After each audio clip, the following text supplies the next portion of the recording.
देखिए, मैं बताना चाहूँगा कि संसद के अंदर वक्फ बोर्ड जो है वो पारित हो गया है। पक्ष और विपक्ष में जो पहले से जो टकराव चल रहा था वक्फ बोर्ड को लेकर, अब संसद ने 285 283 की जो वोटिंग से वक्फ बोर्ड को संशोधन के तहत पारित कर दिया गया। लेकिन मैं बताना चाहूँगा कि बात पारित करने की नहीं थी, वक्फ बोर्ड पास करने की नहीं थी, वक्फ बोर्ड को पूरी तरह रद्द करने की थी।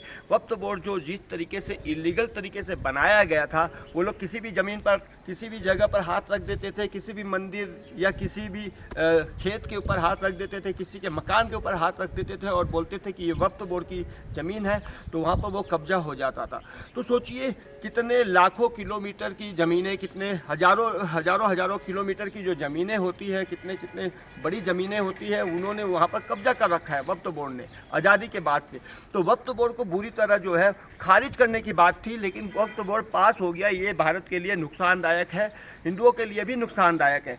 अगर वक्फ बोर्ड की बात जब उठी तो फिर शंकराचार्य जी और जो सनातन धर्मी है, उन्होंने सनातन बोर्ड की जब बात की तो सनातन बोर्ड को आपने क्यों नहीं उजागर किया, सनातन बोर्ड की बात क्यों नहीं की, सनातन बोर्ड को पास क्यों नहीं किया गया। वक्फ बोर्ड की जगह सनातन बोर्ड को पास करना चाहिए था। और वक्फ बोर्ड अगर जिस तरीके से संशोधन के तहत पास किया गया है, वो देश के लिए देखिएगा आने वाले समय में बहुत ही घातक रहेगा, क्योंकि मुसलमानों को एक तरह से लीगल तरीके से उसको बढ़ावा दे रहा है। जिस तरीके से आज़ादी के समय 1947 में जिस तरीके से भारत आज़ाद हुआ था, उसके बाद जो है भारत के दो टुकड़े हो गए थे, एक मुसलमानों को दिया गया, दूसरा हिंदुओं को दिया गया। जो मुसलमानों को दिया गया था वो पाकिस्तान और पूर्वी पाकिस्तान था। पूर्वी पाकिस्तान जो है आज बांग्लादेश के नाम से जाना जाता है, और पाकिस्तान मुसलमानों को दिया गया था।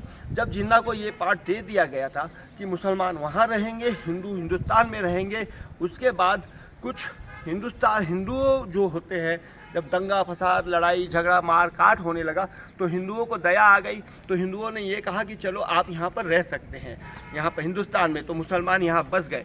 लेकिन जब मुसलमान यहाँ बस गए तो आज वही हिंदुओं की छाती पर खंजर घोंपने लग गए, पीठ पर खंजर घोंपने लग गए। और वक्फ बोर्ड जो है किस तरीके से इलीगल तरीके से कब्जा किया है, कितने किलोमीटर, मतलब अगर जॉइंट करें तो हज़ारों लाखों किलोमीटर की ज़मीनें जो है वक्फ बोर्ड के पास है, और वक्फ बोर्ड ने कब्जा किया।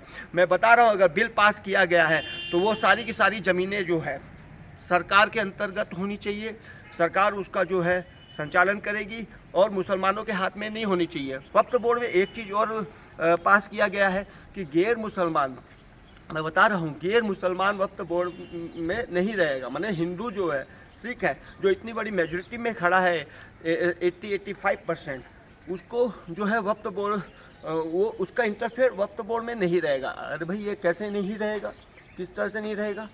आप जिस तरीके से बात कर रहे हैं, फिर बाद में सिख बोर्ड बनाइए, ईसाई बोर्ड बनाइए, उसके बाद जो है आप जैन बोर्ड बनाइए। जब ये उठेंगे तो आप क्या बनाएंगे? आपने कैसे सोचकर वक्फ बोर्ड को जो है रद्द करने की जगह पास कर दिया गया, ये जो है देश के लिए घातक है। मैं बताना चाहूँगा आने वाले समय के लिए ठीक नहीं है। और मैं देशवासियों से भी निवेदन करूँगा कि सनातन बोर्ड की आवाज़ तेज़ की जाए, बुलंद की जाए, सनातन बोर्ड तत्काल पास किया जाए।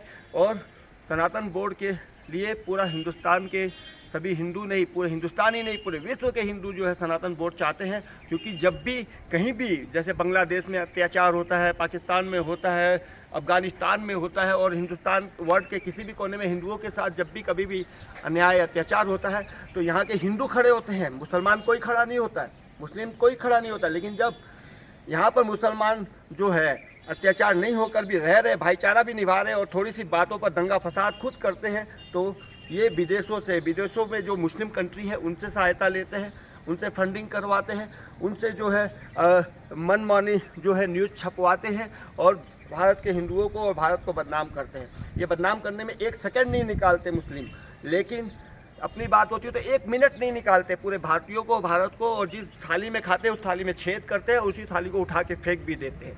लेकिन मैं चाहूँगा कि वक्फ बोर्ड पर एक बार फिर विचार किया जाए, और देश में सुख शांति, अगर समृद्धि और आने वाले भविष्य को देखा जाए तो वक्फ बोर्ड को पूरी तरह रद्द करना चाहिए, और यूसीसी जो है तत्काल लागू करना चाहिए, यूनिफॉर्म सिविल कोड।